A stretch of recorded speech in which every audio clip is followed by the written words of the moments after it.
한결같이 회사 간식바를 털던 제가 간식 생각이 싹 사라졌습니다. 아니 글쎄 다이어트에서 다이어트용 간식을 먹었는데 더 찐 것 같아요. 운동보다 식이가 더 중요하다는데 식이는 참는 거 아닌가요? 아 대체 어떻게 계속 참나요? 하는 분들은 오늘 영상을 끝까지 봐주세요. 특히 다이어트 하려고 간헐적 단식을 하시는 분들에게도 정말 중요한 내용입니다. 오후에 간식이 당겨서 실패한다. 저녁에 클린하게 먹으려고 다짐했는데 조절이 안 된다. 이게 알고 보니까 의지력 문제가 아니라 오늘 아침에 뭘 먹었느냐의 문제였습니다. 왜 아침 식사가 살이 쑥쑥 빠지는 치트키인지 그 이유와 뭘 먹어야 하는지 절대 먹으면 안 되는 것들은 어떤 것들인지까지도 싹 정리했습니다. 아침에 뭘 차리고 시간 쓰고 할 여유가 없잖아요. 요리가 아닌 조리 정도면 가능한, 아니 조립 정도? 간단한 것들로 알려드릴 테니까요. 요즘 내가 먹은 아침들을 떠올려보면서 그대로 먹어도 될지 다른 것으로 바꿔야 할지도 체크해보세요. 기존에 다이어트 하시는 분들 중에서 이제 다이어트 식단 조절도 시작해보려고 한다 하시는 분들도 이렇게 바꿔 드시면 일상에서 변화를 팍팍 느껴보실 수 있을 겁니다. 딱 2주만 이렇게 드셔보시면 직접 몸으로 느껴지실 거예요.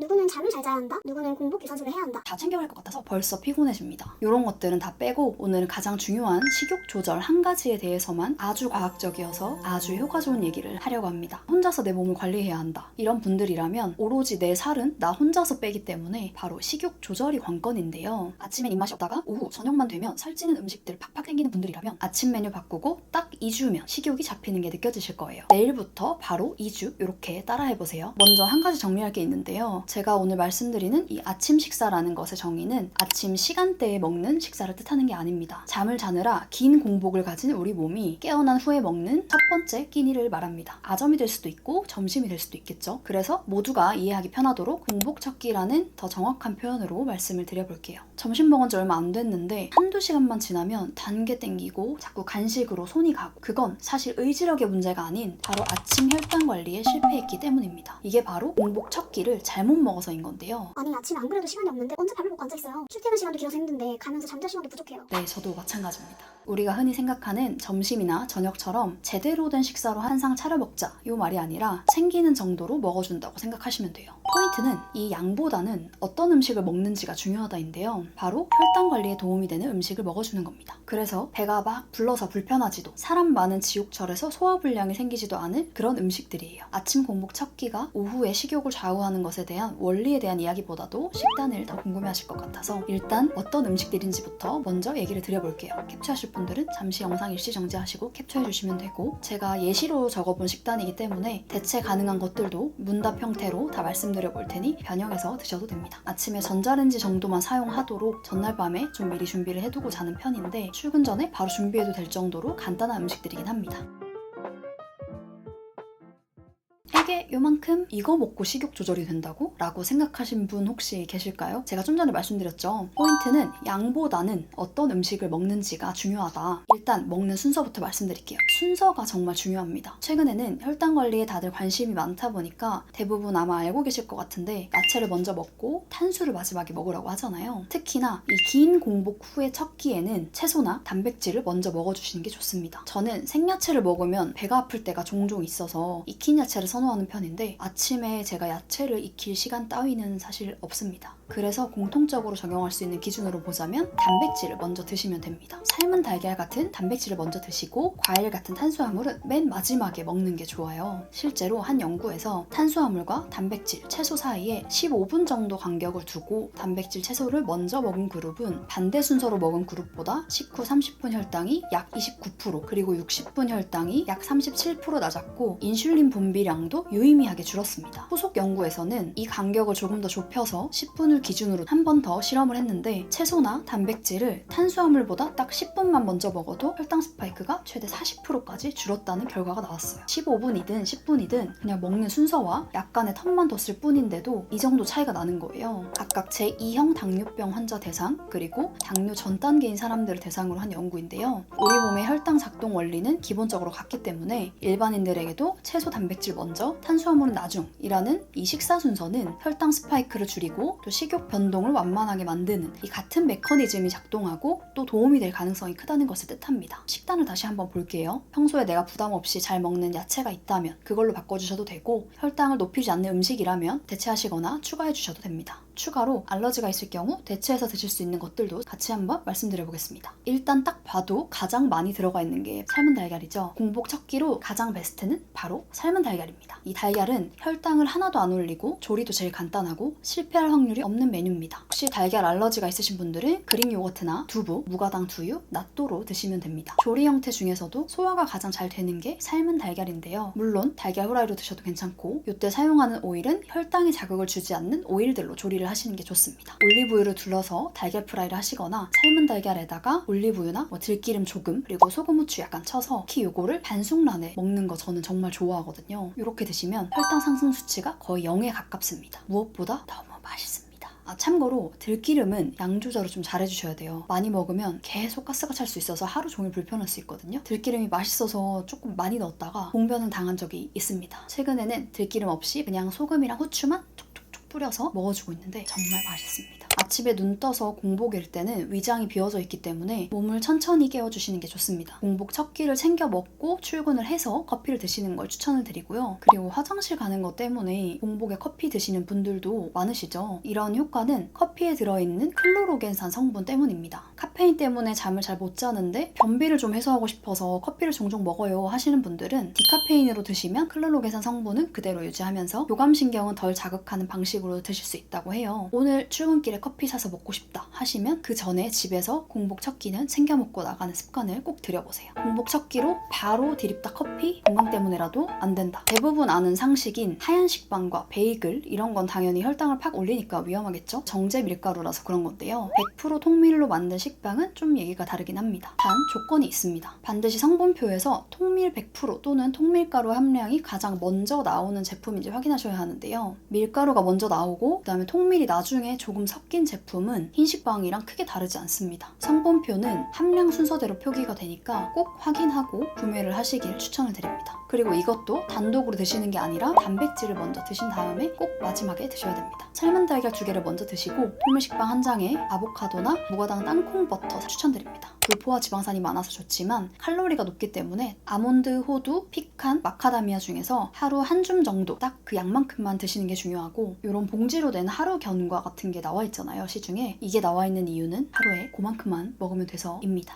그리고 견과류는 보관을 잘못하면 산패가 되기 때문에 오래된 거 아깝다고 드시지 마시고 살짝 눅눅하거나 맛이나 냄새가 좀 이상한 건 바로바로 버리셔야 됩니다. 견과류를 못 드시는 분들은 다른 좋은 지방으로 대체를 해주시면 됩니다. 아보카도 반 개나 올리브 오일이나 들기름 한 스푼 드셔주시면 됩니다. 아까 말씀드린 달걀 구우실 때 올리브 오일로 둘러서 굽거나 삶은 달걀에 올리브유 또는 들기름 두르고 소금, 후추 촉촉 살짝 뿌려 드시는 것도 좋은 지방을 드시는 거라서 이 정도도 괜찮습니다. 네, 일반 요거트가 아니라 그릭 요거트여야 합니다. 혹시 유제품 먹고 살쪘던 경험 있으신가요? 제가 어릴 때 유제품을 진짜 좋아해서 많이 먹었거든요. 아마 살이 찐 게 이때부터가 아니었을까. 저희 어머니도 요거트를 좋아하셔서 자주 만들어 먹곤 하셨는데 유산균의 관점에서는 좋지만 아이스크림, 생크림처럼 당류가 많은 가공식품이기 때문에 다이어트 관점에서는 포만감도 더 오래가는 그릭 요거트를 선택하는 게 좋습니다. 제가 어릴 때 이후로 유제품을 거의 끊었는데 성인이 되고 나서 유당불내증이 되게 심해진 거예요. 원래 나이가 들면서 유당을 분해하는 효소인 락타아제가 자연스럽게 감소해서 그런 거라고 하더라고요. 근데 그릭 요거트는 유청을 걸러낸 거라서 저처럼 유당불내증이 있는 분들도 문제없이 잘 먹을 수 있습니다. 시중에 판매하는 그릭 요거트를 구매하실 때 참고하시면 좋은 내용도 함께 말씀을 드려볼게요. 첫 번째는 원재료명이 단순해야 됩니다. 가장 이상적인 조합은 원유 99.9%에 유산균 이렇게만 써져 있는 게 가장 좋고요. 설탕, 액상과당, 합성 향료, 산도 조절제, 젤라틴, 팩틴 이런 것들이 쓰여 있으면 피하시는 게 좋습니다.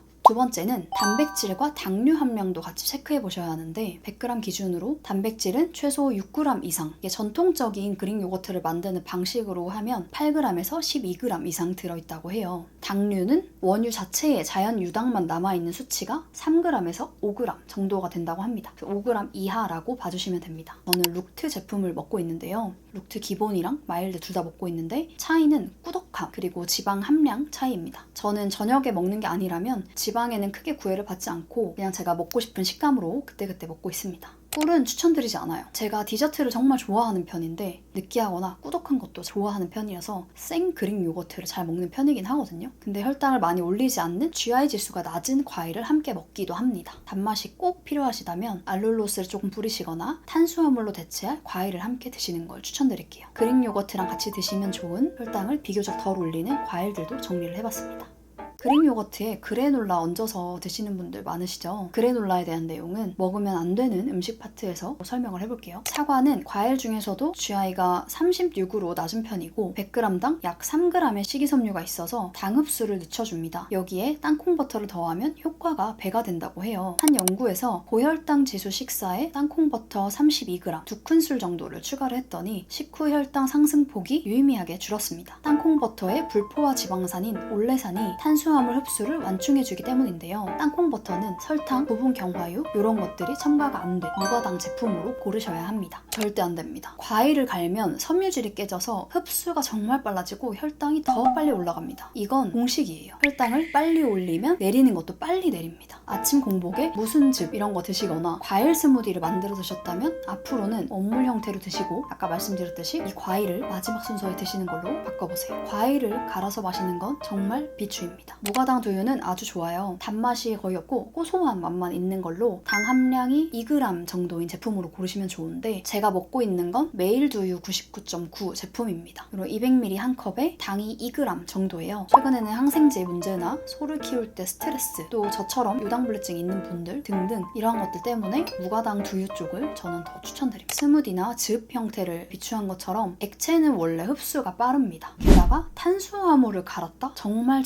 최악이라고 보시면 돼요. 미숫가루, 선식, 누룽지죽, 미음 이런 것들은 정말 폭탄입니다. 죽이나 미음을 보통 환자분들에게 권하는 이유도 이 소화 기능이 약해진 환자나 수술 직후 환자에게는 위장 부담을 최소화하면서 빠르게 에너지를 흡수시켜야 하니까 딱 맞는 처방인 거죠. 우리는 지금 혈당을 천천히 완만하게 올리는 게 목표잖아요. 환자들에게는 좋은 처방이 다이어트 중인 우리에게는 최악의 선택이 됩니다. 탄수화물을 갈아버리는 건 최악이다. 그럼 단백질 쉐이크는 어떨까요? 바쁜 아침에 단백질 쉐이크 한 잔으로 든든하게. 이런 광고 저도 본 적이 있는 것 같긴 한데 결론부터 말씀드리면 이게 좋다, 나쁘다로 딱 나누기보다는 조건부로 괜찮다가 맞는 답인 것 같습니다. 왜 완전히 나쁜 건 아니냐면 시중에 판매하는 단백질 쉐이크는 단백질 함량 자체가 20g 안팎으로 꽤 높고 탄수화물 비중은 낮은 제품이 대부분입니다. 우유나 두유, 물에 타먹는 것들이기 때문에 액체라는 점을 유념해 본다면 공복 첫 끼에는 우유보다는 무과당 두유, 두유보다도 물에 타먹는 걸 추천을 드리고요. 하지만 또 완전히 안심하고 드시면 안 되는 이유는 코코아 분말이나 서리태 분말, 곡물 파우더 같은 부원료가 같이 들어가 있기 때문에 순수 단백질 파우더보다는 확실히 가공식품에 가깝긴 합니다. 오후에 간식이 너무 땡기거나 운동 가기 전에 간단히 먹어줘야 하는 경우처럼 오후에 드시는 걸 추천드립니다. 단백질 쉐이크 타먹는 걸로 공복 첫 끼를 드시고 계셨다면 씹고 먹을 수 있는 가공식품이 아닌 진짜 음식으로 드시는 날을 조금씩 늘려보시는 걸로 점차 바꿔보시길 바랍니다. 저는 사실 간헐적 단식을 정확히는 의도해서 해본 적이 없어요. 단식은 아예 해본 적이 없고요. 그런데 그렇게 살아본 적이 있습니다. 어쩔 수 없이 그렇게 살게 된 거죠. 야근이 제가 정말 많고 바빴던 시기가 한동안 꽤 오래 있었는데요. 최소 10개월 정도였었던 것 같아요. 그때는 일이 너무 바빠서 무언가를 먹을 시간이 없어서, 그리고 아직은 20대니까 하면서 조금 안일했던 것 같아요. 쭉쭉 살이 계속 빠지더니 정말 누가 봐도 마른 몸이 됐습니다. 제가 이전 영상에서도 살짝 언급을 하긴 했지만 건강이 급격히 안 좋아졌습니다. 면역력이 정말 많이 약해지고 질염이 자주 생기고 몸에 막 두드러기도 나고 그랬어요.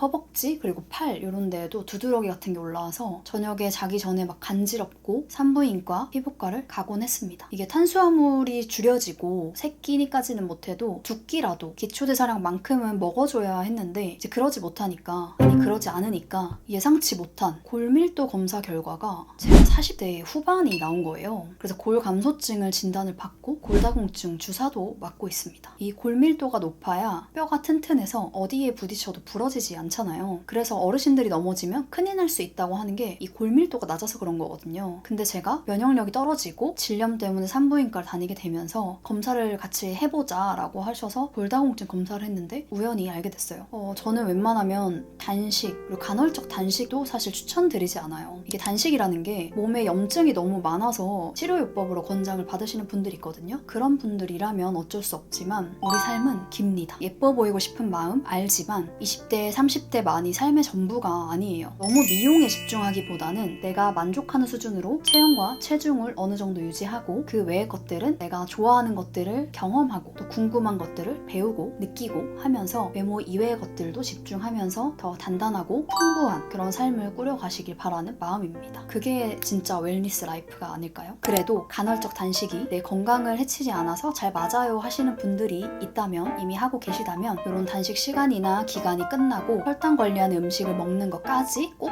포함을 하셔야 합니다. 그래야 식욕을 조절해서 우리 몸에 좋지 않은 속세 음식들이 당기는 걸 방지할 수 있습니다. 공복 시간이 길면 길수록 첫 끼에서 혈당 스파이크가 더 크게 생길 수 있다는 점을 유념하고 공복 첫 끼에 더 신경 써주세요.